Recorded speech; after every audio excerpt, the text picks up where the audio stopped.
Hey, what's up, man? Hey, can you hear me? Yeah, I literally just had a total network outage for about 2 minutes at 12:02. That was wonderful. Cool. Well, I don't think you missed anyone. I'm the only person so far.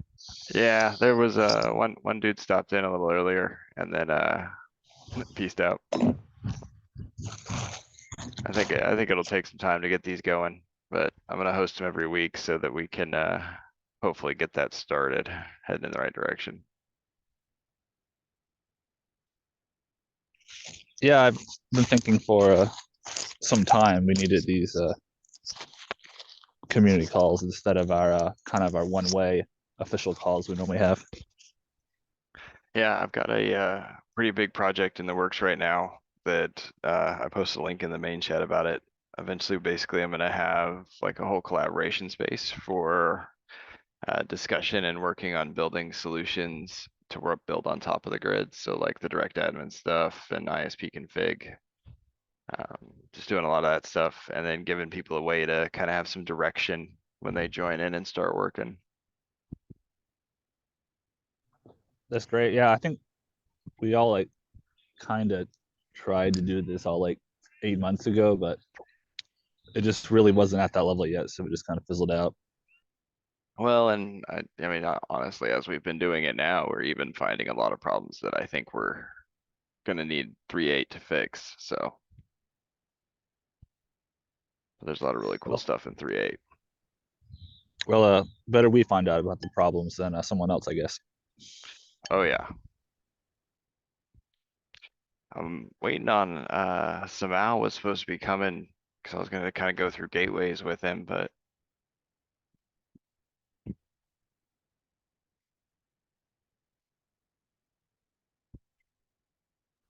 Yeah, I gave your gateway post a more thorough read this morning.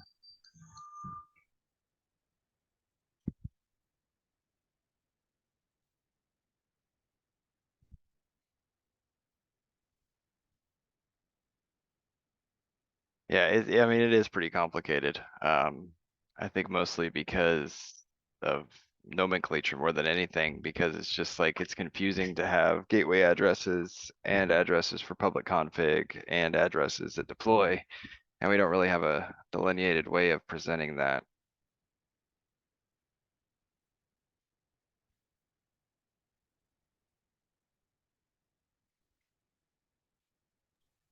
Do you only need one static IP to set up a gateway? No, so, um, well, let me actually, I haven't started recording yet. I'm gonna start recording since we're doing this. Boy. Oh yeah, I am. Okay, cool. No, so you need a public IP block. So the way it works is you have to have a routed block. So when you get that from your ISP, you get a 3.0, which is a single IP block that your gateway's WAN address, but then you get a whole other block like a 2.4, 2.8, 2.6, and that all of that traffic gets routed to that one IP address that's the 3.0. So really the smallest blocks I've seen that would be able to be used for a gateway is like a 5 address block that my ISP offers, but and working with some guys that have been in the DCs, I'm seeing that they really look at like 16 and 32 as the lowest numbers that they provide for routable blocks. Okay, this might be an obvious question, but when you're accessing a node through the gateway, um, does that use its own individual IP, or are they being shared? No, so everything on that gateway is going to go through a single IP address that then basically routes that traffic through ZNet back onto the other gateways. So the reason that they are associated with subdomains is because the primary gateway node has a web server running on it that basically encapsulates that IP, and then it sorts traffic based on that subdomain to which node it goes to. So basically, if you were to send traffic without that subdomain tag, that node wouldn't know what to do with it. But that's also why it's scalable, because we can have as many subdomains in that web server as we really need to. Okay, yeah, that's why I asked because it had its own subdomains. I was thinking it needed its own IP, but there's some DNS magic going on there. Yeah, so it's basically if you've ever worked with NGINX, you'll be pretty familiar with it. It's the same concept as being able to host multiple web pages on the same server. So what you end up with is having gateways that you can basically, whenever traffic is received for that subdomain, it knows to forward that traffic on to the internal IP address of the other VM. Whereas, you could do that just by sorting to different sections of your node to host multiple web pages, but that same technology can kind of load balance its way into being the gateways. Okay, yeah, I'm more familiar with NGINX than I ever really planned to be in my life. Yeah, I'm definitely in the same boat.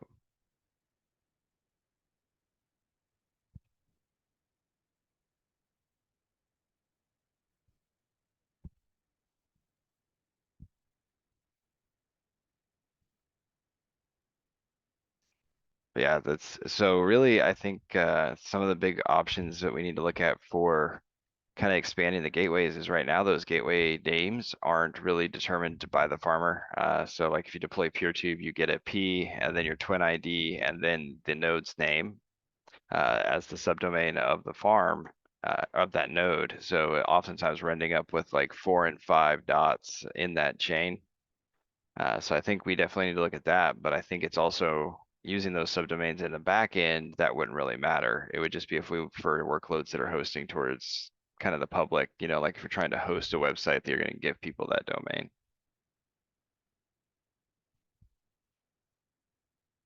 I mean, I guess you could do a redirect, but sometimes that's a little sketchy. Yeah, the redirects aren't super optimal, but I think what you can look at doing is setting a host name in a DNS record instead of a like an A record, and I think you could do it the same way you forward a DNS server, and then I think we could make that work. I haven't quite got to experiment with it yet, but So, what has incentivized the people with gateways already to create those gateways? so you do get some bandwidth rewards. So whenever there's a public IP deployed, you get rewards in TFT per gigabyte of bandwidth that's transferred, and then each IP that gets deployed, you get 100 TFT per month while it's in use, I believe. That's actually, don't quote me on that one, but I know you get the bandwidth rewards. Um, I think we definitely should get some capacity rewards there. That's definitely an opportunity because there's not a whole lot of incentive to host gateways right now. I mean, I think the wait, so the gateway, those are the people that get those bandwidth rewards that we've always been kind of No, the, mystified the about. gateways. So the gateways get 100 TFT per month. That's the one IP address that forwards traffic just to other workloads. They get that 100 TFT, but when you add IP addresses as public deployable IP addresses, those are rewarded as they're used in uh, bandwidth rewards. And I believe there's also a time reward on that. I have a thing from Scott on that. Let me look back.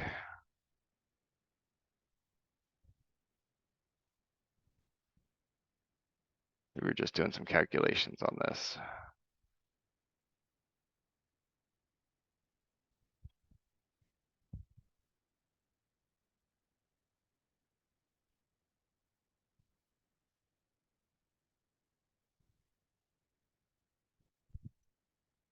All right, so yeah, so it's basically 3 cents per network unit, which I believe is a gigabyte of traffic, and then about 0.005 per hour of public IP usage that the farmer receives. I'll put that in the chat. I mean, that's pretty good. Like, say someone was theoretically to deploy something that used a lot of bandwidth on a server in the Netherlands. Whoever on that gateway could really be raking it in if there's a couple terabytes every month times like Yeah, 10 deployments. absolutely. And that, from what I understand, I don't know that the gateway traffic is billed on a usage basis, but that would be someone that's hosting nodes that have public IP addresses available for deployment would be getting those usage rewards.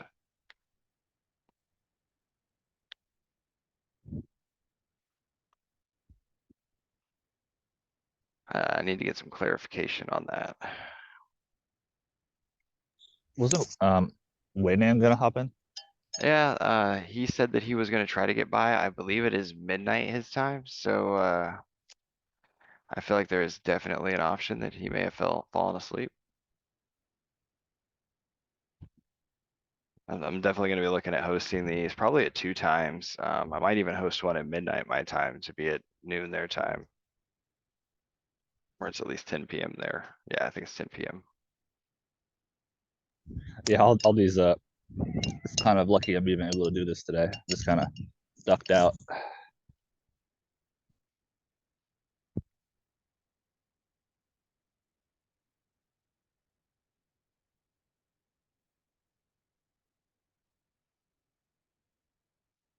And yeah, definitely, I think kind of what you were saying about the bandwidth rewards is important.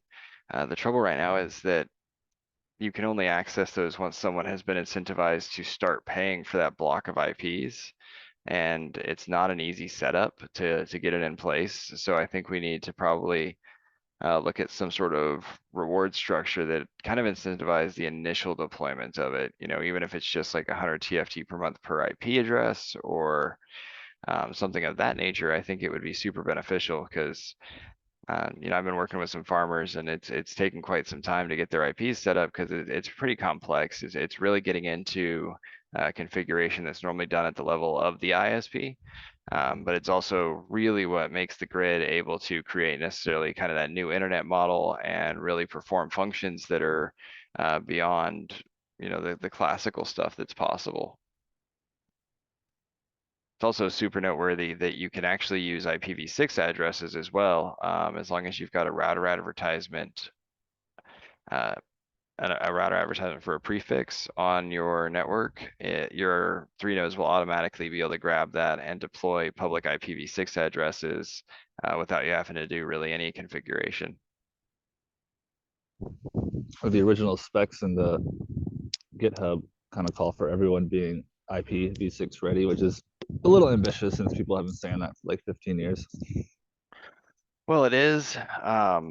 There's definitely some challenges with that. I just recently did an inventory of all of the like non-foundation, non-green edge nodes that were set up as public IP addresses, and basically most of them are not working. There's 4 farms that are. And I think a lot of that's because just it is a complex setup. But I will say that only out of all of those, I think only 2 farms were challenges related to the IPv6 configuration. So most even home gateways, like your home router that comes from your ISP, advertise an IPv6 router prefix. Um, so as long as that's on your network, you don't have to do really any configuration, and someone can deploy a public address on your nodes through IPv6. Speaking of which, can you give me one of your node IDs real quick? Uh, there's a lot. It's farm number 10. Farm 10? Okay, I Yeah. can look it up. I was honestly, when I first made that, I was kind of peeved that I hadn't done it the day before, so I could have had the single digit. Yeah, yeah, I'm way up there. I'm a 1956. I didn't realize yours was so low. That's pretty cool. It's okay, you're just new to the project and just learning about I, it. I, I really am. I've only been around for, this year basically. Because I'm thinking that I wouldn't doubt if your nodes are actually IPv6 capable, just kind of at the basic setup. So let me, It's kind of crazy to think I've basically sunk this entire year into this, more or less. man, I feel the same way sometimes because there's times that I spend 8, 10, 12 hours a day um, working on this stuff on my days off, and it can really suck you in. All right, so let's take a look here. Look at node 126. Let's see, interfaces. So let's come over here and we'll see, because I think this is something that we haven't really talked about a lot is the IPv6 capabilities that are just contained right within ZOS. God, I hate that button.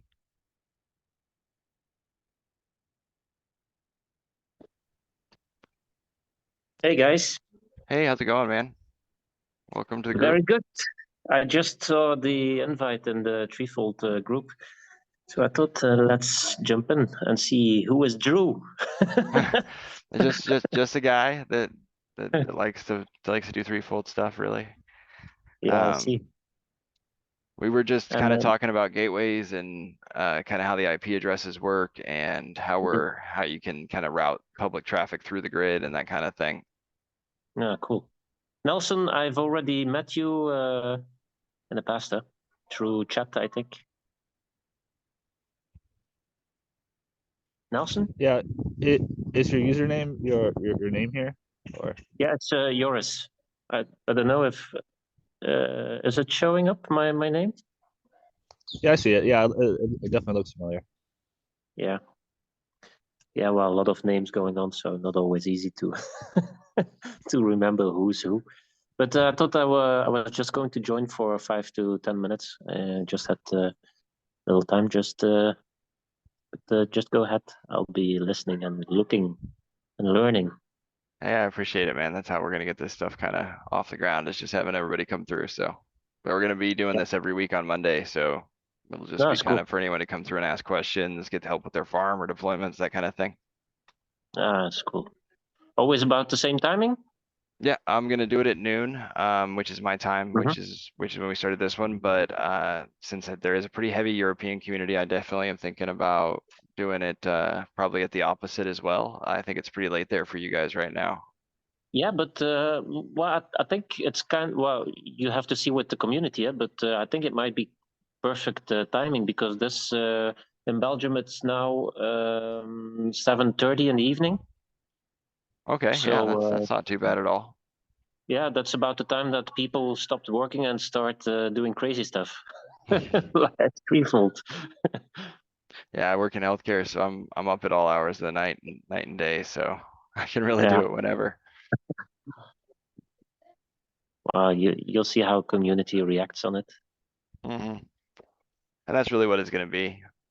The whole Hmm. purpose of this is just to get kind of started on driving some community development for like applications that can run on top of the grid and really demonstrating the grid. But Yeah, also to get some people really testing the grid thoroughly so we can start identifying where problems are and what's going on and mm. that kind of thing. Yeah, it's cool. Hmm. Good old YGG errors.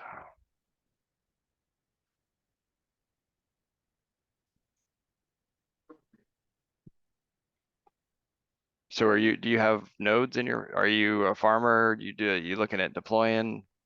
Oh yeah, I'm a farmer. I'm a little bit everything that you can be with Threefold. I'm a farmer. I'm a token holder. I'm an investor. I'm also a what do you call it? Uh, can get on the name. Yeah, I'll come up to it later. I try to help out with Treeful when I have some time and when there is something that I can help out with because Yeah. I'm not the very technical guy. But whenever I can do something for Christopher, I always try to help out. Awesome. So, if you don't mind me asking, when you do technical stuff, so it's that when you get into that environment, what kind of stuff are you familiar with? Like, what do Oh, you very typically? few. Very few. Well, do Yeah. you have anything you would Well, say would be a comfort zone for you? yeah, but what I've actually what I did in the past is that I set up one of the first servers on the Threefold grid. Well, set up. Let me say I looked for the ideal configuration in the beginning to set up our initial farm that is still sitting in Okay, so Locuste. like Farm One, that's pretty Yeah, cool. yeah, yeah, yeah. But the installation and well, I did some installation, of course, but I'm not really well. I'm a technical guy, but I'm coming from mainframe computers, so it's completely the opposite. So this is not my expertise. But I've been playing around with it a while ago, and in the future we will continue to play around. And actually, what we tried to do a couple of months ago, but then with the holidays kind of stopped, and we should pick it up again. We try to have some blockchain nodes running on the grid. It's the Hydra blockchain. I don't know if you're familiar with it. It's Okay. it's not a very wide spread chain. It's rather small Hydra chain. And actually, how that project started is they started with a project called Locktrip, which is like a platform like Booking.com but running on a blockchain.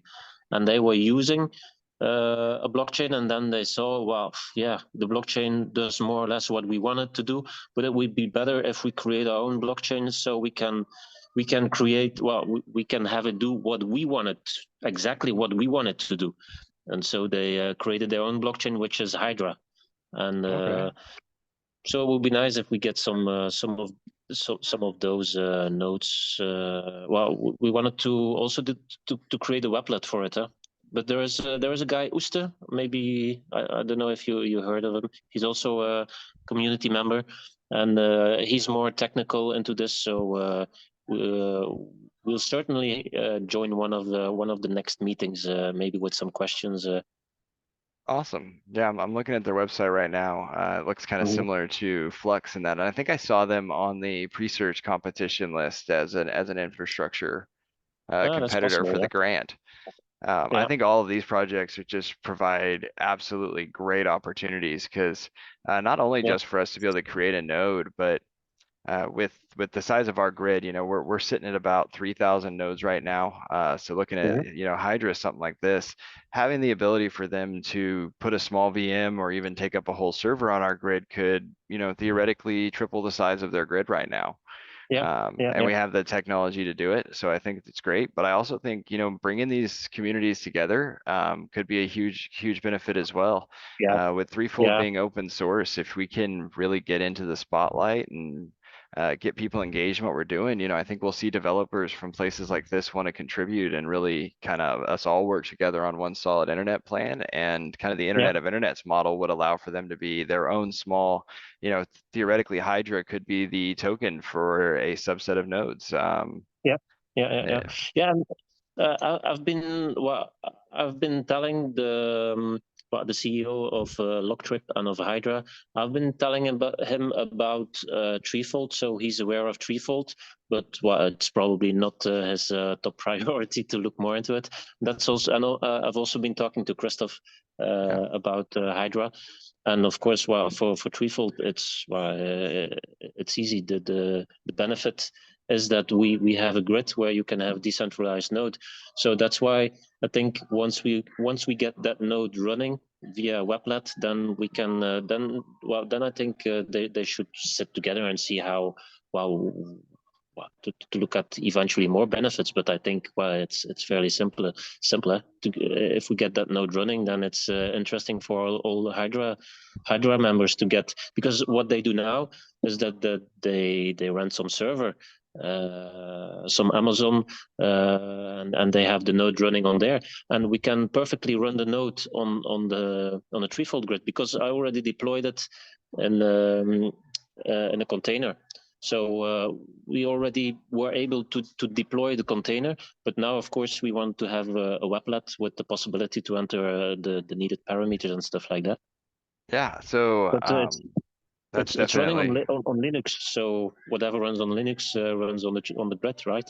Yeah, so I'm looking at the install guide for it right now. There's everything here would definitely run on the grid, and outside of the devs creating a weblet for this as well, you can Mm-hmm. definitely make this a smoother process for people because Yeah. you could build an F list of an Ubuntu cloud image that has all of your your prereqs and some of the configuration done up to the Mm-hmm. point of what needs to be done for each individual node. Yeah. So I'm looking through here, scanning for how the final configuration is set.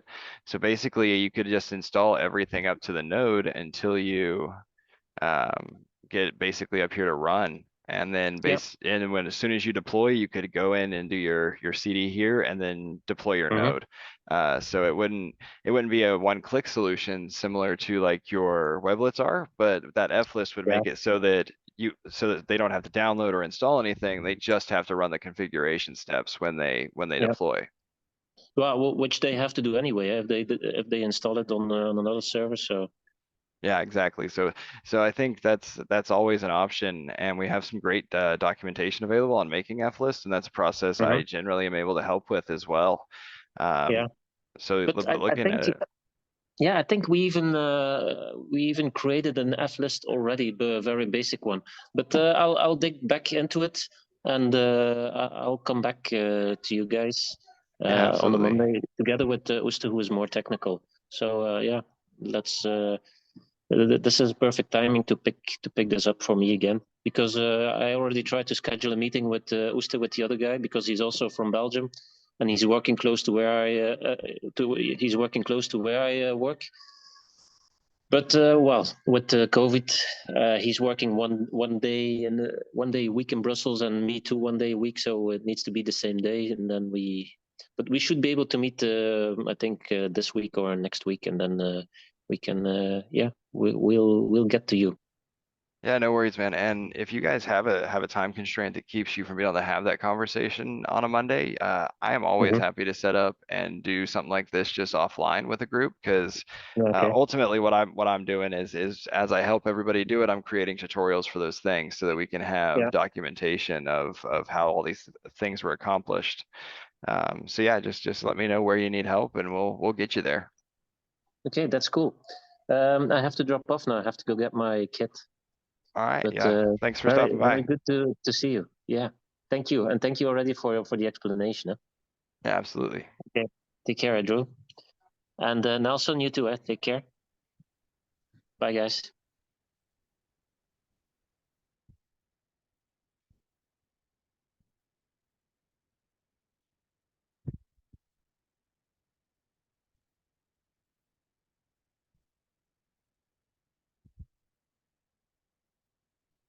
Nothing. I'm just gonna talk here for a bit since it's just the two of us, but I wanted to expand on what we were just talking about with being able to deploy this Hydra node. So he had brought up that they had wanted to be able to do something like this and get it deployed on the grid.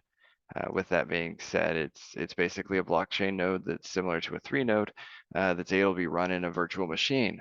So it's able to be run on our nodes since they are all bare metal nodes. So with that being said, if it runs on Linux, it runs on the grid. And that sounds like a really broad statement, and it's something that's kind of intimidating to start with because Linux in itself isn't very easy. Uh, but I think it's important to demonstrate that basically all you need to do when you get into a situation like this is we'll come over here and we'll come down to um, the Can you hear documentation me? guide. Yep, I can hear you now. Oh yeah, the but Oh, I'm getting major drop on you, bud.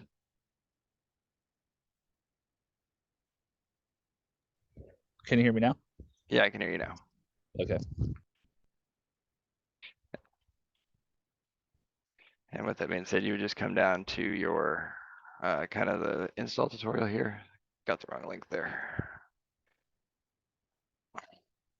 And with that, and you just choose your guide for Linux. And what you'll see is you've got the Ubuntu 2004 and your Arch64 instructions and how you can boot this node up. So then you would just take these instructions here and come over to say like the playground if you're deploying that way and find your node and just deploy a full virtual machine with that Linux image. And then you can just SSH in and you would just follow your tutorial just to get that node up and running on any node on the grid. Uh, be noteworthy to say that something like this is likely to require a public IP as it's probably going to communicate on more than one domain and communicate by just IP address.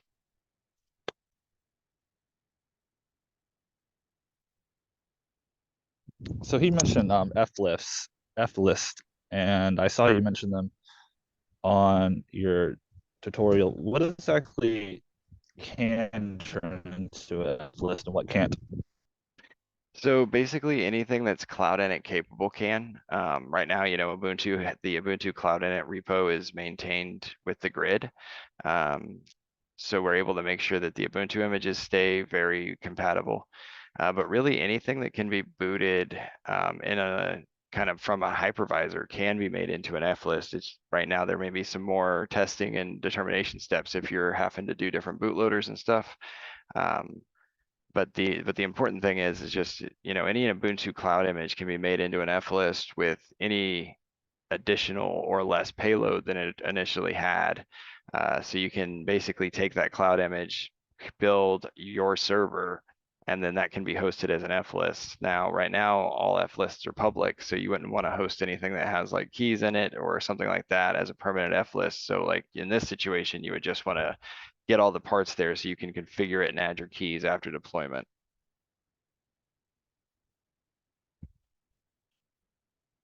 Yeah. Click from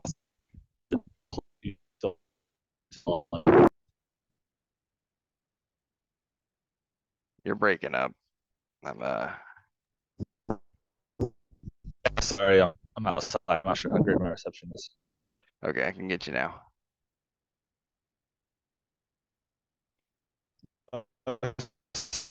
But what exactly do you mean? Would you be able to maybe type your question in chat? Because I can't get your audio to come through.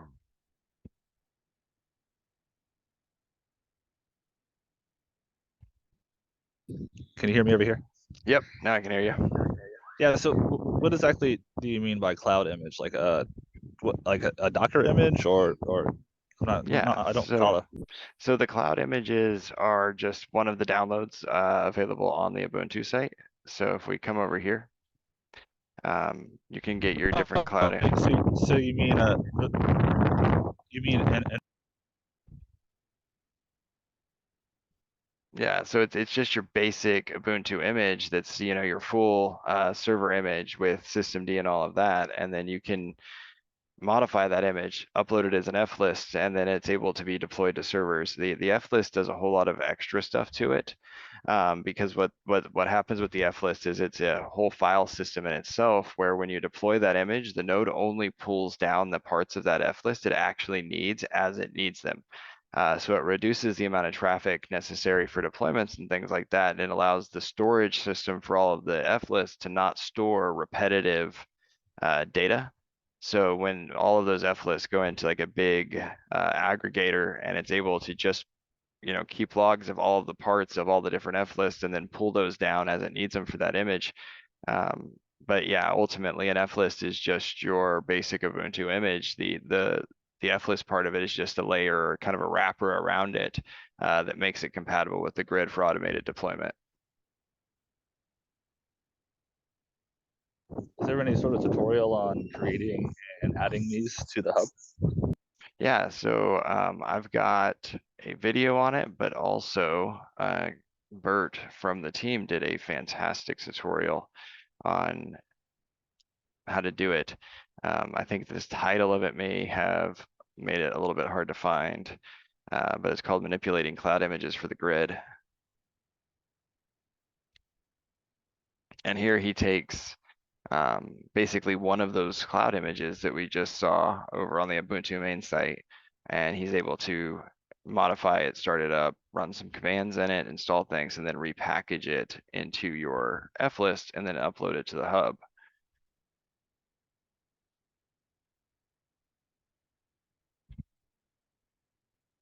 I also have a video on it. I feel like it needs to be, I should probably do a video that doesn't involve cockpit, but I do have a video where I did it in cockpit. So basically I made a deployment with one of the cockpit images that I created, downloaded one of those cloud images, modified it, and then was able to upload it to the grid. So basically the entire image creation process was encapsulated within the grid. So you can do it no matter what hardware you have at home.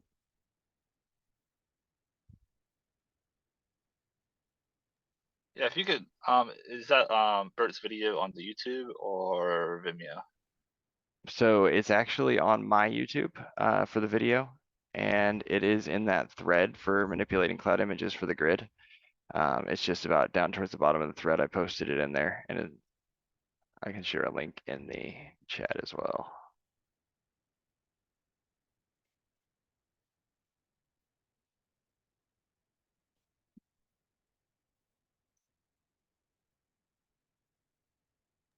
Yeah, I think I got a split. It's about to end the lunch here. All right, man.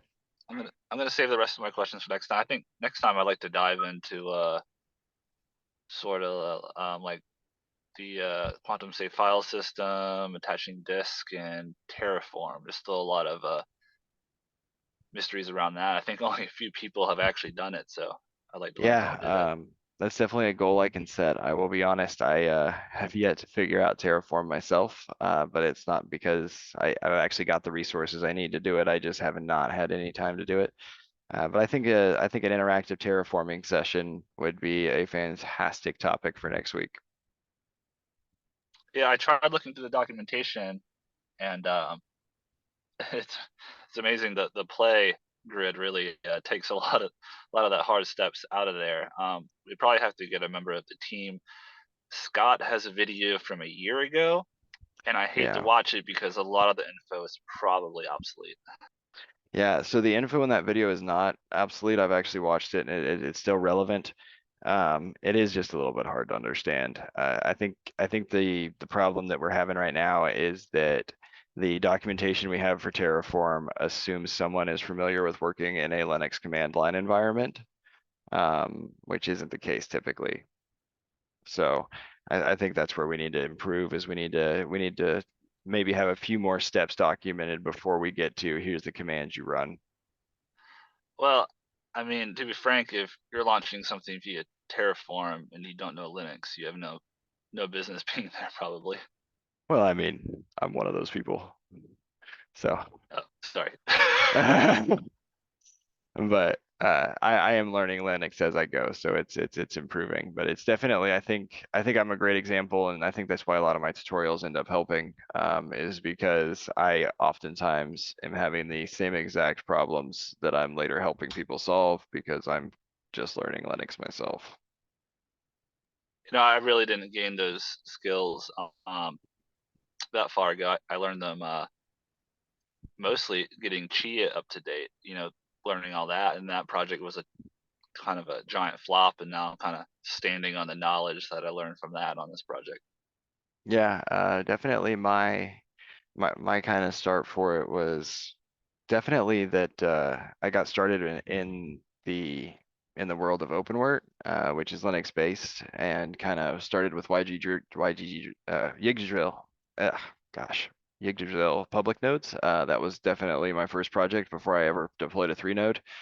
And I just discovered the grid one day. I was actually looking for more public nodes to peer my public node with, and I found the post that included what the peer list was for our 3 node list.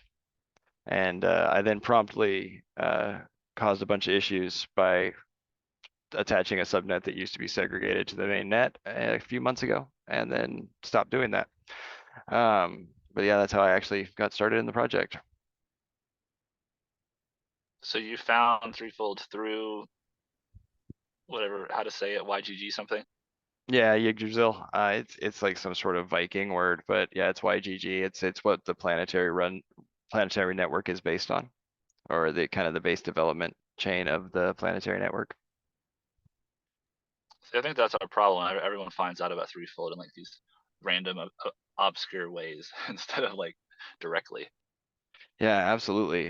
That's something that I think is definitely a challenge is we don't have a good presentation right now for like like if someone were to ask who's Threefold's target audience.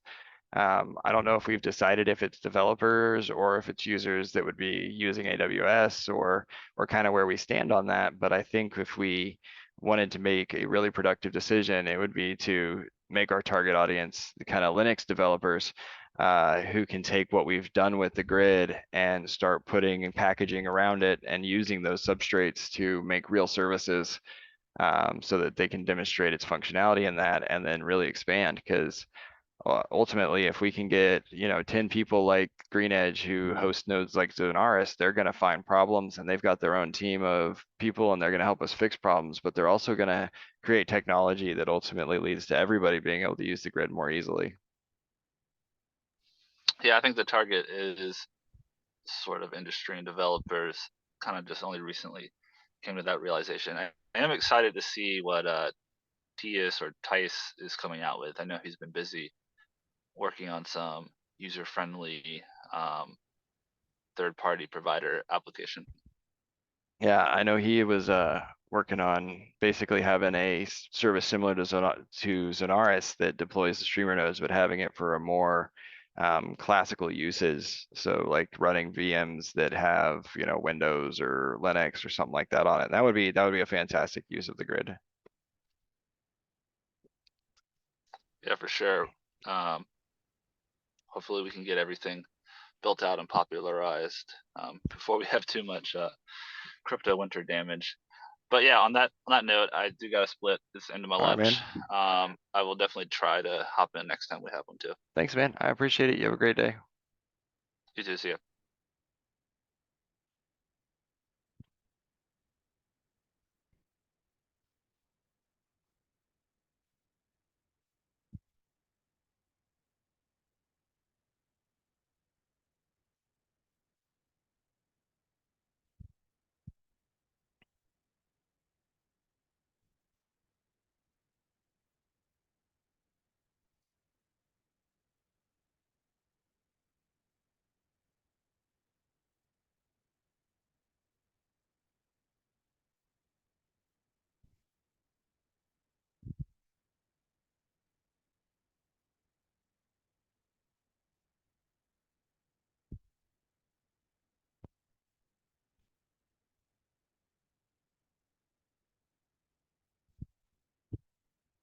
Step away for just a second here.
All right. So we've got nobody in the room right now, so we'll just kind of hang out and do some deployment stuff while we're working on it. So this is my mainnet playground. I've got it set up here. I've actually started work on a project that I've been doing.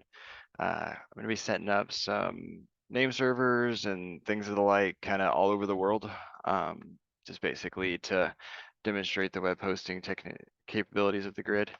Um, with that being said, we will what the purpose of it to be is basically to have something where somebody can go and host their website, have the domain managed and all of that simply by uploading their files and setting their domains name servers to our name servers.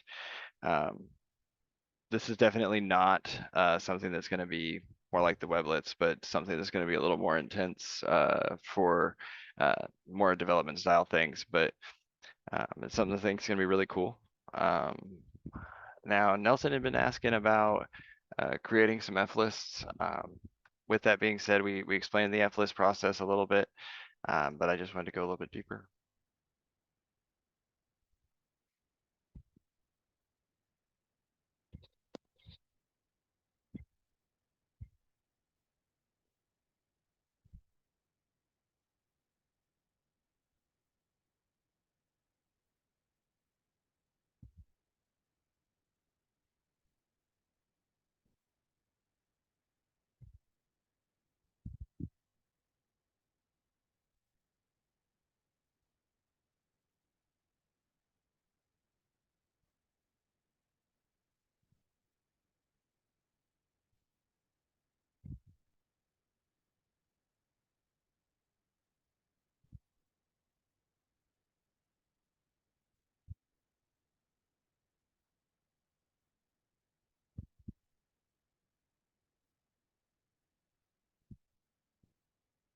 Hey, how's it going, Michael?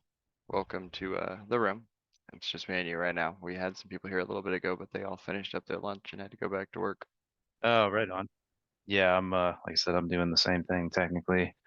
I get my popping in and out randomly in the chat. It's like whenever I can get a free moment. I've got a 2-year-old and a newborn, and I have a full-time job and my own side business, so it gets time is time is precious. Yeah, yeah. Don't even mention the 123 node farm that you're maintaining there. Right. So and squeezing that in too. So that usually tends to be like my free time to do that is I will put my 2-year-old to bed and then I will run out and then usually spend it's usually like from 10 o'clock at night till 2 or 3 in the morning, sometimes till the sun comes up, and then I come home and I'm zombified, go to bed, wake back up and go right back to work. So it's grueling, but I definitely feel you on that. I work as a paramedic and I'm usually when I'm answering, I'm just answering in between patients, just kind of hopping around. But that's last wild, night man. last night when I got off work, I came home and sat and did about 5.5 hours of network gateway testing for just all over the grid, testing different nodes around the world to see if their public IPs were working. Wow. That's crazy. So you work, I mean, you're a full-time paramedic, but how you seem to be really deep into information technology. How did that work out? Just hobby, or did you do it Yeah, before? so well, I mean, so I would not call it IT. When I was in high school, I worked for Geek Squad. It's the closest I've come, Okay. which by a lot of people's definition would not be IT. Right. But no, this has always been kind of a thing of mine. I grew up in a military family, so we moved every year. So I moved like 14 times before I was 18 years old. So computers were always kind of the thing that came with me, Yeah. and I had intended to go into information technology for most of my younger years, and I remember I mined Bitcoin back when it was something you could get multiple coins of a day. Uh-huh. Um, and now and I actually was pretty much out of the tech space entirely for probably up until about 2 years ago. Wow. Because I took off from my expected career path and there was actually a tornado that ate my house where I was living in 2011, Oh, and wow.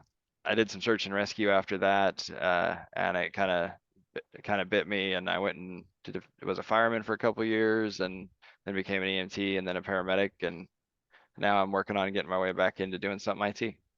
Oh, okay, cool. I get that. Yeah, that makes sense. I remember back in the day when 9/11 happened, like on that day I was this close, like this close to uh joining um the army. Not I don't remember Yeah, which branch it was, but I was pumped. Like I was gonna go.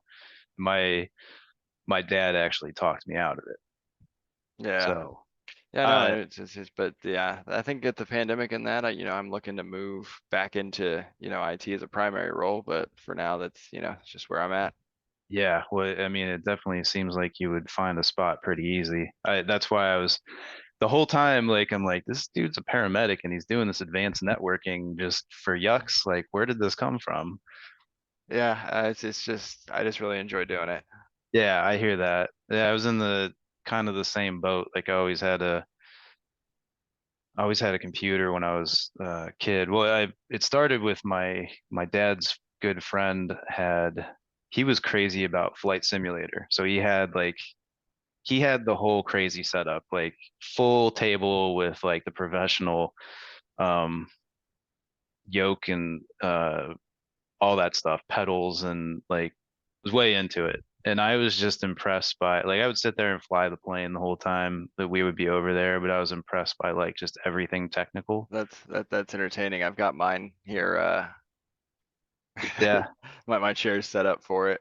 Oh, So so you're flight sim guy too? yeah, I do. I play a lot of Arma 3 and fly helicopters. So Okay, okay. that's how I got started with computers, was building gaming computers when I was younger. So Right on. Yeah. So that was my entry point. And then actually he upgraded, he was always upgrading. So he my dad bought one off of him for me, and I think, within like a week or two that I had it, I broke it to the point it wouldn't boot by going into BIOS and changing a Mm, bunch of stuff. yeah, And I think we all so, had those moments. I still have those yeah, moments. right. Oh yeah, even today. Um, and this was way before the internet, so when it broke, it was like, I had to go to the library Oh man, and the library. yeah, but I figured it out, and then it just kept going from there. Yeah, on the topic of your network, I actually really don't think there's anything wrong with your network right now. Um, Yeah. there's some serious trouble going on with the planetary network and the Okay. grid proxy and all of that. Just there's a lot of congestion going on where it's dropping, it's basically timing out. Okay. And usually it's overcomable by just retrying. My theory with your network, with what's happening, is I think when you're booting up so many nodes at one time, there's Hmm. something in the chain that they're not getting one of those commands through, and it's just causing a timeout and freezing it. But we've got a pretty Okay. big project involved right now on fixing planetary network connectivity and getting that kind of zoned back in. Yeah. Basically, it's just that every time they've updated the base code from Yggdrasil, which is the base of it recently, we've suffered performance loss. Okay. Um, but something I discovered recently though is there's only 5,900 Yggdrasil nodes in the world, Hmm. and we apparently have 3,000 of them.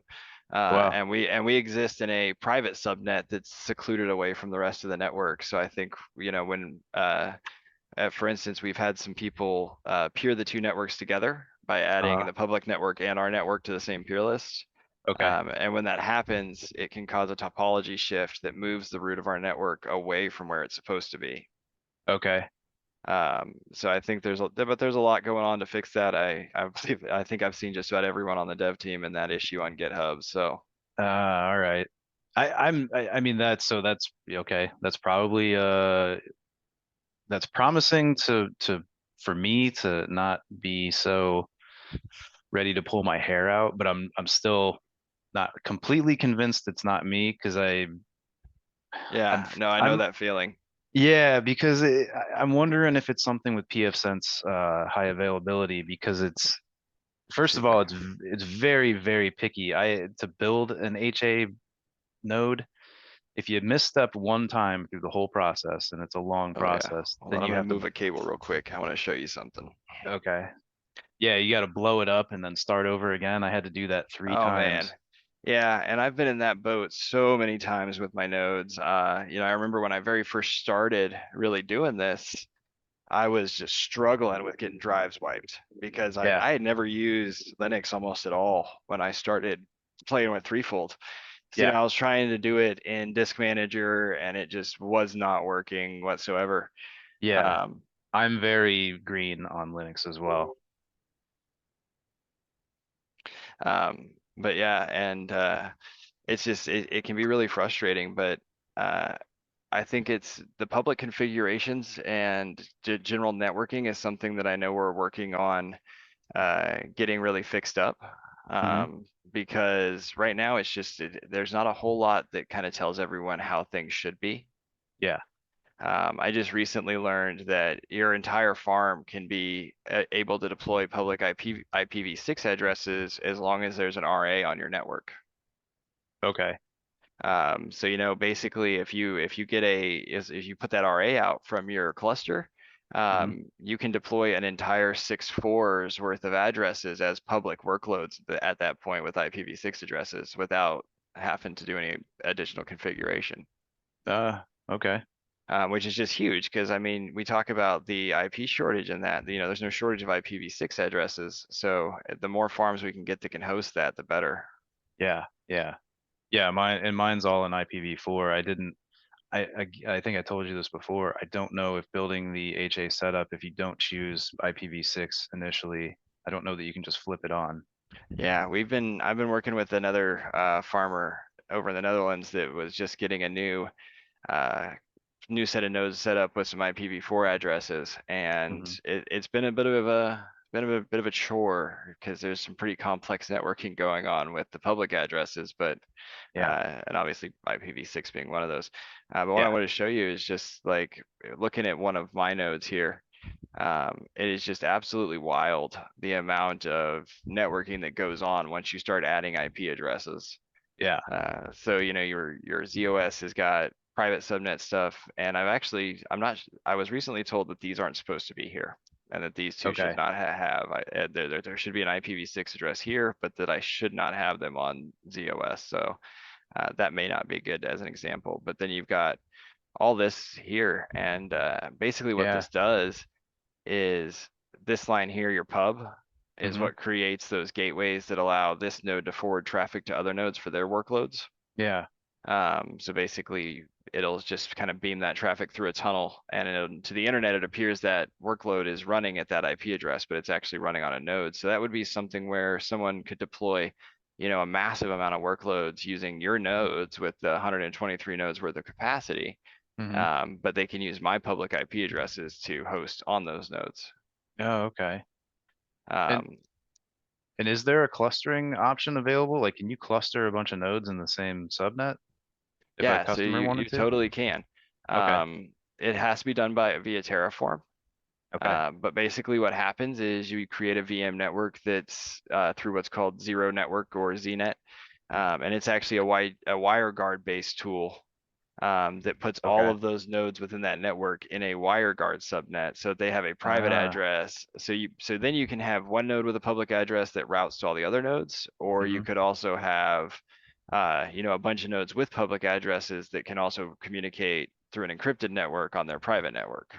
Gotcha. And Okay. that's regardless of them being outside the same farm. So you could have something where, you know, you've got a name server in the US, a name server in the Netherlands, and they're able to be publicly accessible at local IP addresses in both those countries, and then they're able to talk to each other through encrypted channels. Gotcha. Oh, cool. I think it opens up a lot of opportunities really for looking at even like proxying and stuff like that. Yeah. And go over to my playground here. You know, right now I've got these set up. I've got two nodes in Austria. I've got two in Germany and two in Belgium and one in the Netherlands here. Hmm. And I've got public IPv4 and IPv6 on all of those. So that's a pretty significant network of nodes. And I think almost all these are Yeah. in data centers. Okay. So that essentially exposes the ability for me to have mirrors local to people all over Europe for Yeah. whatever I'm Yeah. hosting.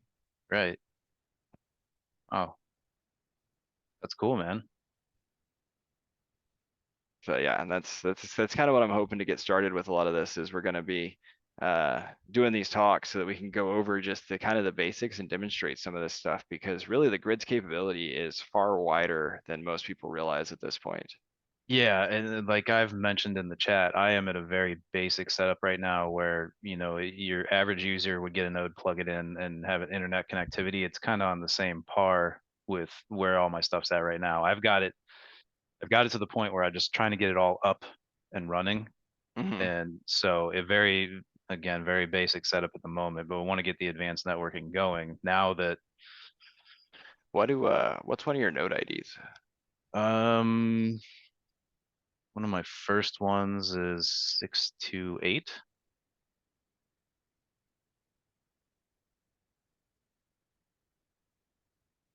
And of course, one of the next things I have to do too is I'm on a dedicated fiber connection, but it's only at 20 by 20 at the moment while I was getting everything set up. So the bandwidth obviously has to increase Hmm. substantially, especially with that size of a farm. I mean, if it's in full utilization, I'm probably going to need every bit of 5 to 10 gigabit service. Yeah, I've got a 5 gigabit service here at my house, and I've had nothing. I've had so much trouble with the 5 gig because it comes in on the 5,000 base T standard for me. Okay. Okay. Which is one of those things where someone created a new Ethernet standard that doesn't is not backwards compatible. Uh, So that's a little frustrating. And I've had yeah. just a nightmare of a time trying to adapt that so that it can go from um, that 5G to my 10G. Hmm. Because as soon as it tries to create a connection with the Tingy nodes, it was dropping them. So I've had to, because I had built out my network, all of my nodes are hooked up through SFP plus cards now. Yeah, same with So mine. so I've got all the internal on the SSFP plus, but I'm gonna have to. I had bought an older HP switch that is from long before that standard existed, and Okay. it does not like it at all. So Uh, so I'm working on moving my farm over to some microtik gear now because they're the only ones I've found that have SFPs that are actually compatible with the 5G standard. yeah, the MikroTik hardware is really, really versatile. I have all of my switching per rack. It's all Unify equipment, but Mhm. they're all 10. So it's each rack has gigabit switching with a 10 gig uplink to a Unify 10 gig distribution switch, which then that goes to my HAPF sense routers, which are 10 gig SFP, and then that is split or it goes upstream to a MikroTik 10 gig switch that splits into the HA routers, and then that's going to my fiber demarc. Yeah, So that's it's cool. all yeah, it's all ready. Man, All you've of the got hard quite the setup over there. y- Your setup is actually, I think with 123 nodes, you are approaching competition for green edge and have surpassed the foundation. really? Yeah, Wow. Yeah, I you very well are probably the largest decentralized farmer on the grid.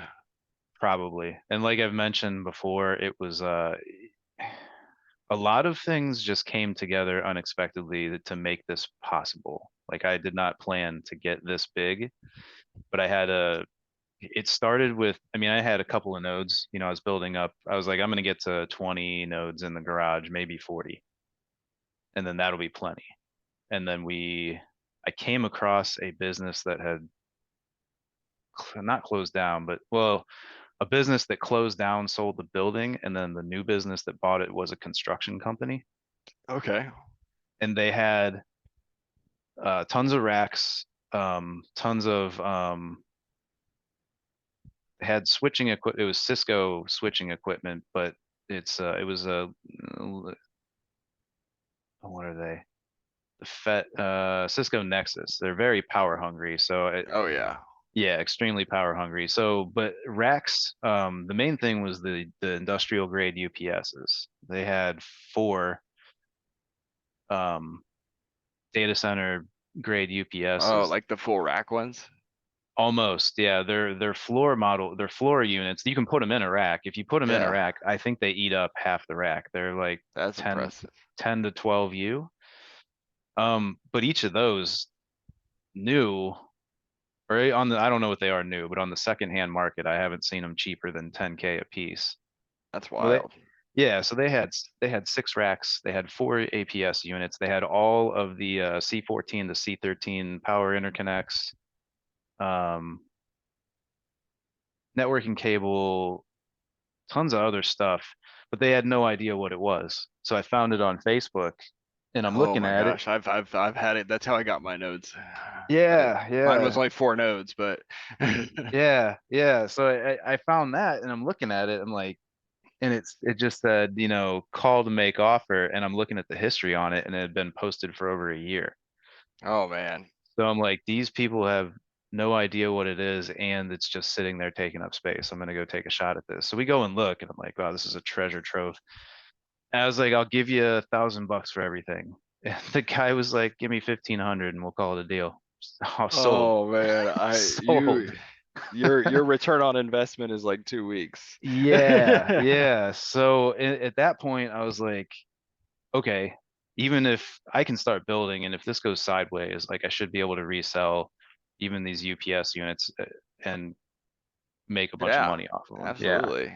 So then it just started going from there. I built up a couple of, you know, a rack, and then my dad, who just retired, was asking what I was doing, and like I explained the whole thing to him, and he's like, "Cool, let's do it together." So, okay. That's cool. I saw him pop into the chat at one point a couple weeks ago and say hi. Yeah, yeah, yeah. he is not a technical person at all. I used to, when before his business closed down, I was the IT manager for it. So it'd be funny when something would go wrong. He would, call me up like, I hate this thing. It's broken. I can't deal with it. And all right, Dad. And then we'll go and fix whatever problem was wrong and everything's okay. So he's grown substantially from that. He actually helped me.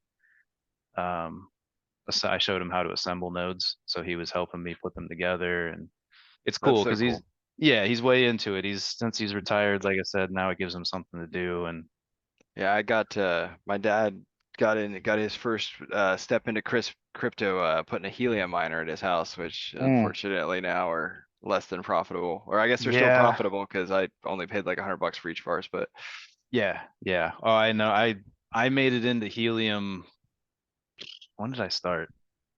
Mid 2020. So at the height, of course, 2020 hindsight's 2020. If I would have sold then, I would have made a windfall. But I held all of it, like, oh, it's gonna keep mm. going, and now it's what, $1 or something at this point.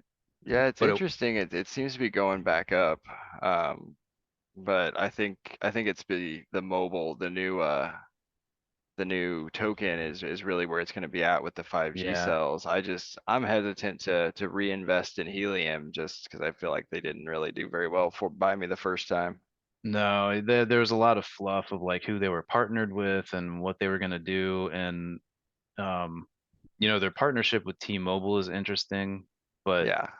what is that partnership? Because they also said they were quote unquote partners with Lime scooters, and that Hmm. was a farce. Uh, Yeah. yeah, I would like to do a couple of 5G units, but I'm not gonna drop a few grand. Yeah, they're expensive. I did want Yeah. to show you, this is a piece of hardware I've been experimenting with in my farm. So it's a microtik router that's on a PCIe card. Oh, And you can actually shove it inside a node and have your router hosted off the power supply of one of your nodes. So you could have huh. like if you wanted to have additional ones. Yeah. This is something I'm working on, really making some tutorials for the people that are written space and DCs by the U. Because then you can have both of your routers inside of your nodes. And the nice thing about this is it has the ability to pass through these SFP28 ports through to the node. Okay. Yeah.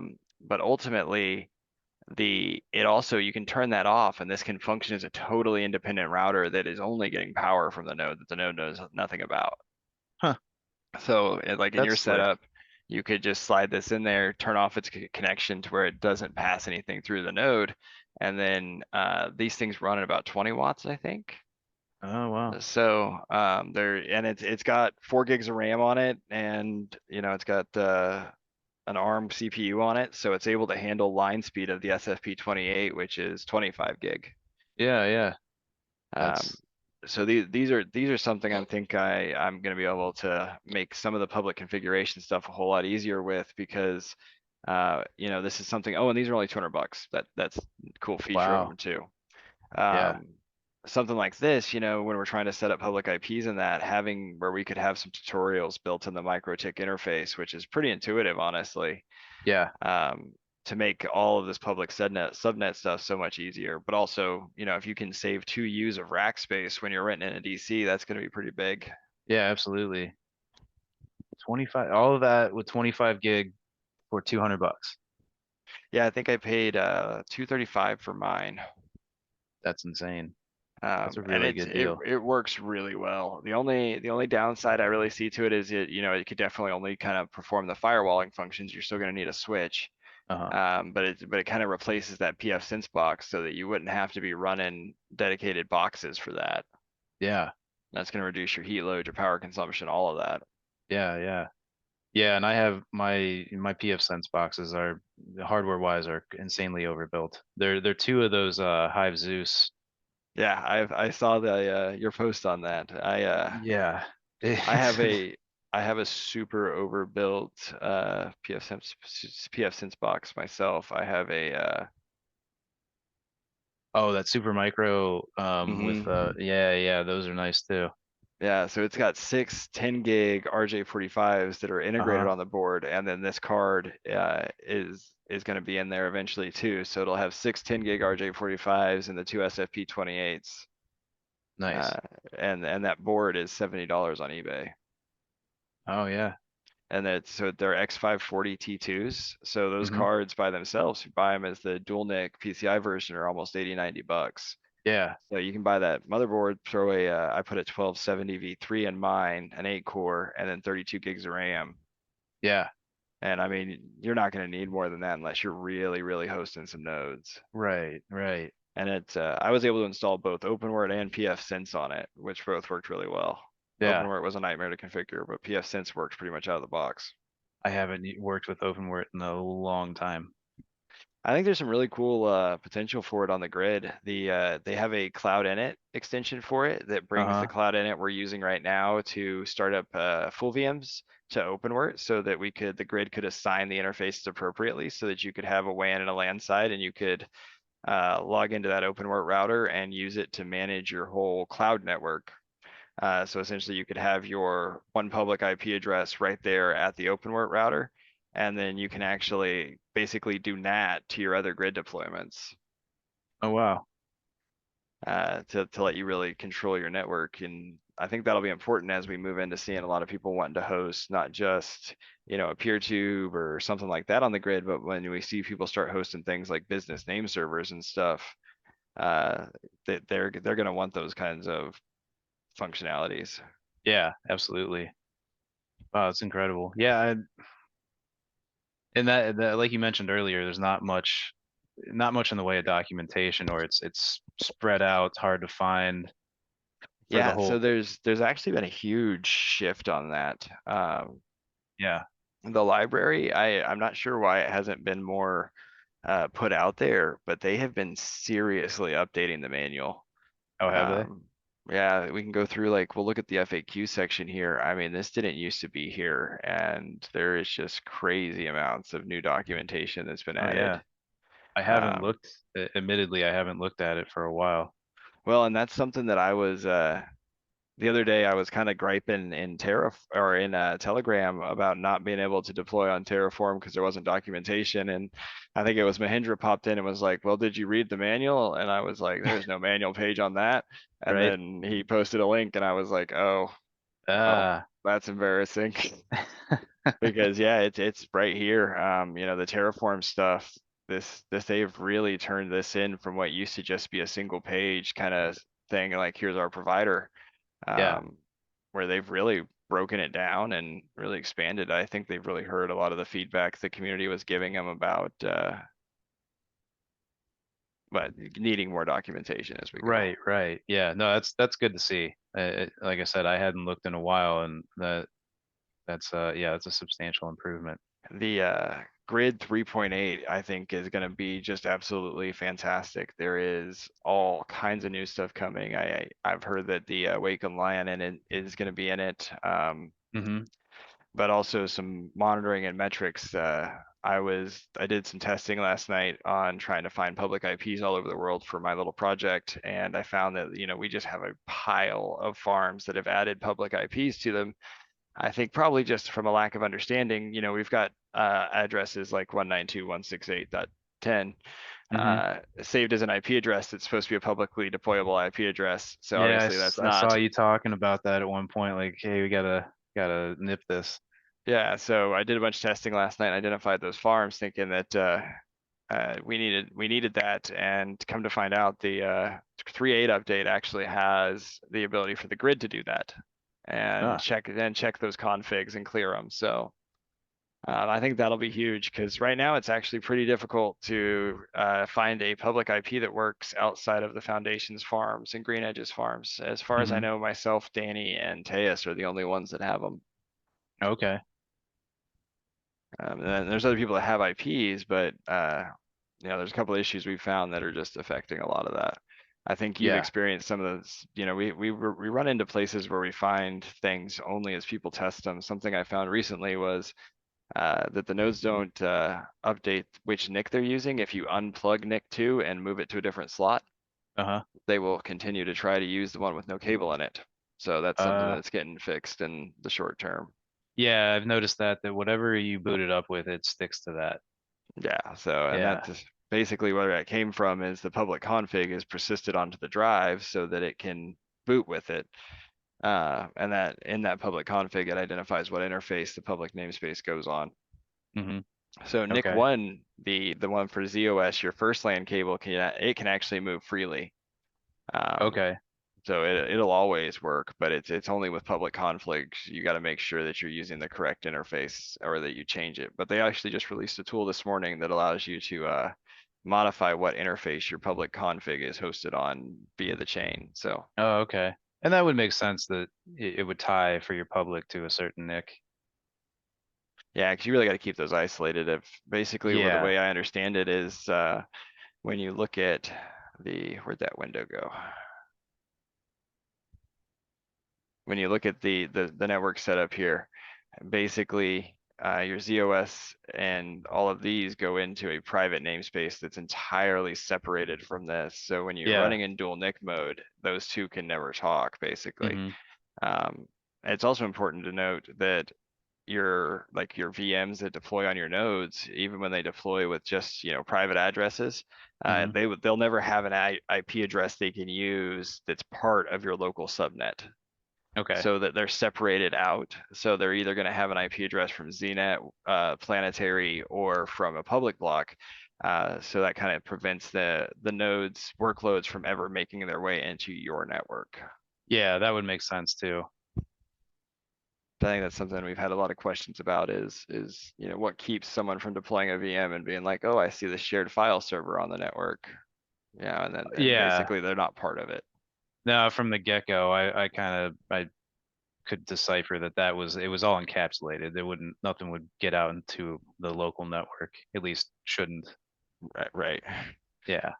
But and now where it's set up, where I have this whole thing running, there's really nothing else of value on the network. Like that whole thing is basically threefold. Yeah, I and think I have, that's ultimately what I did with mine too. I have my gateway that my ISP gives me, and then I yeah, have from there I have two separate trees. I have a router over here that feeds my house and a router over here that feeds the farm. So yeah, fully physically separated, not doing anything over VLANs. yeah, no, they're actually physically separated. It's Yeah, my home network's on port 2 of my ISP gateway and my farm's on port 1. So gotcha. Yeah. Yeah, everything I have configured right now, that issue I'm running into where I get the it won't finish downloading the bootstrap. Again, I don't know why, but the way I've got around it right now is I have everything physically set up with, there's two VLANs. One is supposed to be for ZOS and the other is supposed to be there for public when I start assigning stuff. yeah, Connect each NIC has two connections. But since I keep hitting this wall of not being able to download ZOS, I started connecting them on the VLAN reserved for when I start setting up publics. okay. That's the only temporary workaround I could find that would just get them to boot. When I do that, download's no problem. So that's why I'm still wondering, like, is there So something? okay, so if you separate them where they can't see each other, they stop hanging. Yeah, so that's why I'm wondering, is there something going on local network where is there too much broadcast noise? Like the multicast So traffic, is something weird happening there? when the planetary network deploys and all nodes have a planetary address, it does do multicast peer discovery. So your nodes Right. are all broadcasting a multicast peer discovery signal to each other and trying to connect to each other. I think that Uh, could definitely be there's just uh, maybe too much noise with all those yeah, I nodes. mean, I think if 120, because so ZOS maintains, or I'm sorry, the planetary network will maintain about 72 open connections at a time. Okay. So I would bet that you start having problems about the time that you have probably 73, 74 nodes that are Yeah. all just now coming online at the same time because they're seeing each other before they see anything in the peer list. And Yeah, that sounds it may be filling your node's peer list with all local peers. See, that's the bit of information I was looking for to confirm. That's what I was like, I'm hitting a limit somewhere, I bet. I just need to know what limit I'm hitting. Is it Yeah, and I hadn't thought about the 72 Pierce thing, because that's actually something that I wonder, um, when you push out 130, 123 nodes and they all start connecting to the peer list, theoretically, your nodes may become the only ones connected to the public peers at one time. Mhm. So I wonder if that could also be one of the issues with like some of the degradation we've been seeing. Is I wonder if we could be seeing situations where large farms booting up and going down could be changing network topology significantly. Quite possibly. So maybe I need to, probably then what the best thing to do is break it down a little further instead of having all of those, because I did a /23 so that I would have plenty of room to have all these nodes running. And then I mean, Yeah, I don't yeah. think a customer is going to come by with a super cluster of like, I need all 123 of these guys. Like, I doubt that's going to happen. Well, and Maybe, the other thing is too, is with Wake on LAN, it's going to kind of alleviate a lot of this too, because not all of yeah, your nodes will be trying to connect at once, and it's only going to be using the ones in use. And once the true. connections are already there, they can all maintain their connections. But it's going to try to hold open those connections for a little bit when it's a brand new connection. Hmm. So That, then what? you know what, that makes sense. Not to interrupt you, but when I have success adding another node, it's when I walk away because I've been trying to get them to boot and I go F it and I leave, and the network's nothing's been happening as far as me trying to turn anything on or off, and I'll come back the next day and I'll get one node to connect and then try to do the next ones and they stall. So So yeah, yeah, I wonder if the public peer servers are starting to reject like connections from your nodes because it sees so many connections from the same IP address. I bet it's That's probably, I I'm mean, definitely going to cut out this portion of the conversation and put this on GitHub, because I think yeah. we've identified a thing there. Maybe my best move is to break down a little more, to silo a bit, where I'll take maybe I got 6 racks like right now, so let's do, instead of one VLAN for ZOS, I'll do 3 and I'll silo them into 40 apiece. Or Yeah, yeah. I think that would, because what I saw happening, I used to, back when I got started in this, I ran some YGG Drazzle public nodes, which is the base of Planetary. Hmm. And I started to have issues when I was running my public node and ZOS together, Yeah. because I had separated them on my VLANs, or I had attempted to separate them, but they were making their way around it, because my public node was actually a gateway in the chain of my 3 nodes. Okay. And so later up further in the chain, because I was running my public node on a router, it was finding it kind of like as a peer that was just through multicast. It was finding it. I'm not sure how it was getting it, but it was peering them up and causing all kinds of issues. But I think that definitely, since you don't have any public nodes that are going to be starting to broadcast prefixes on the network or anything like that, it's all 3 nodes. I think just separating them would be probably helpful. Yeah, I think so. I think we're on to something here. That's what the inkling was. This is the direction I was headed toward. Yeah, because that may be where your nodes are basically just pounding each other with Mhm. multicast peer requests, Yeah. and they can't overcome the fact that they're only connecting to each other at that point. Yeah. This makes a lot of sense. I really think this is the path. Um, Yeah, that sounds pretty spot on for the behavior you're experiencing. yeah, I'm gonna hop on to my router now because and like I mentioned before, it's extremely simple rules too for each VLAN. Like, they can go out and get internet. They're blocked from talking to you can't log into the firewall from Hmm. from that subnet, VLAN. And then there's a rule to basically block all other subnets around any other VLAN so they can't talk. So that would make sense when I started firing them up on a new VLAN that's quiet. They're going right up, no issue. Yeah, and so it's probably because I would have to look at the peer list, but I don't think it's very big. Hmm. Um, but I think if we added enough, I think if your nodes multicast peer with each other enough that they overcome the tote that all of these peers that are here on this list, get dropped, it could cause some serious issues, Yeah, with the grid servers being able to talk to them. right. Yeah, I mean, I'll show you, like, I basically just explained it, but I can show you how simple these rules are. Uh, I love getting in rooms like this because it's so much easier to solve problems than yeah, through the absolutely. text. Oh, you have participant screen sharing disabled. How do I? Yeah. Hold on. I think if I stop sharing, it should let you share. Okay. Now you should be able to Still says host disabled participant. oh. There we go. Hold on. All right. Yeah. Now All it right, should be there good. we go. All right.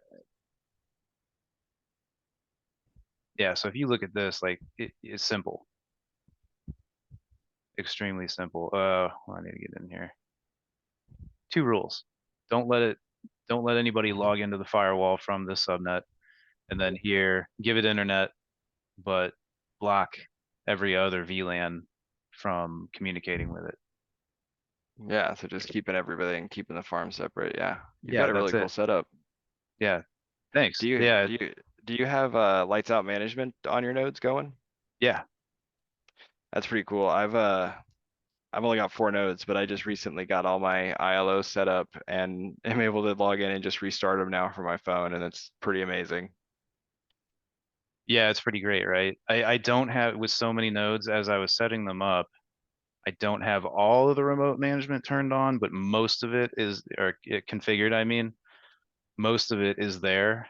And I named them all by host so I can get to them easily. And I know Can you there's a couple, can you look at your NAT table?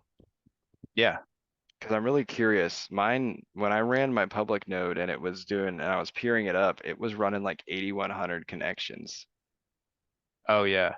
And I'm curious what kind of, that would be an interesting thing to watch. I wish we could actually like SSH into the node and watch its peer list as your farm is booting and see what it's doing. Right.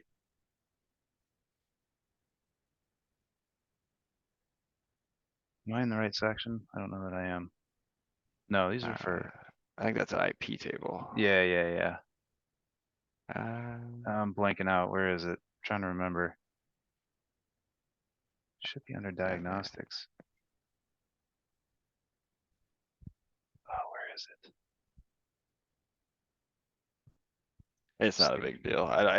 We shouldn't see that on yours because they're not publicly available, so it shouldn't be really creating and forwarding traffic. Right. There we go.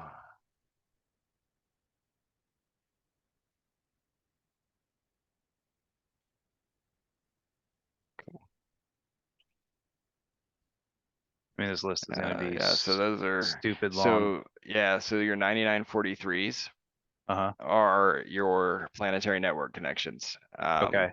Those are your outbound peering connections that are going to the public nodes and then coming back with the tunnel. And that's why you'll see they're all established. So basically what you're seeing there is each one of your nodes has a tunnel to the public nodes. This Okay. is something that I think in the future we're going to have to deal with, is having a way for us to really have a subnet, like have a public node, have your nodes peered locally and have kind of a transport between a single node and the public peers so that we can avoid having a situation like this where you've got, Yeah, I all the mean, nodes storming each other. this is just, I would be here scrolling forever. Yeah, so, and what I'm noticing is it looks like you're peered essentially to 2 of the public nodes. It looks like almost, nope, actually there's more than that because I got 1, 2, 3, 2, 4. Yeah. So you've essentially got 123 nodes that have created as many tunnels as are in the peer list, which is probably 20, 30 tunnels, created that many tunnels times 123 nodes into the public peers. Right. I'm looking at this and I'm wondering, we had a situation recently where our route suddenly changed to an address that was kind of unexpected. And I would love to go back and chat and see if you were booting your entire farm right at that moment. What time was it? Oh, it Was was a few it? days ago. Let me go look at GitHub and see if I can I, find it. I bet it was because where I started to lose my mind with the bootstrap stalling. And I was like, Mhm. all right, I'm gonna reboot the entire network stack, and that's what I did. And it was a couple of days ago.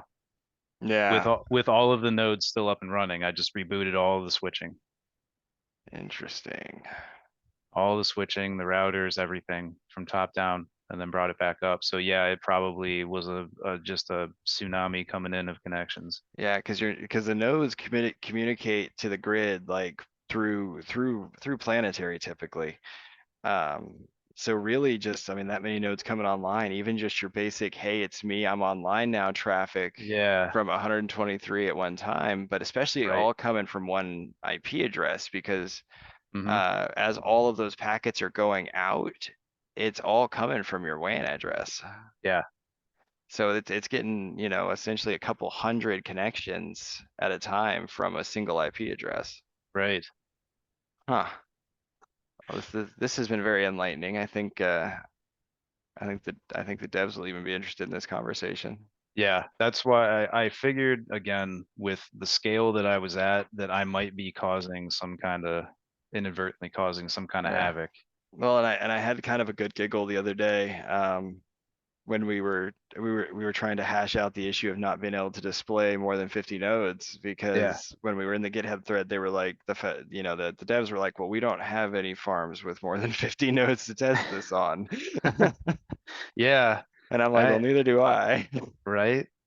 Um, I mean But maybe they did say that it has been fixed on DevNet, so we're just waiting for it okay. to push to mainnet, which I don't have this information for sure, but I would imagine will come with the 3.8 release.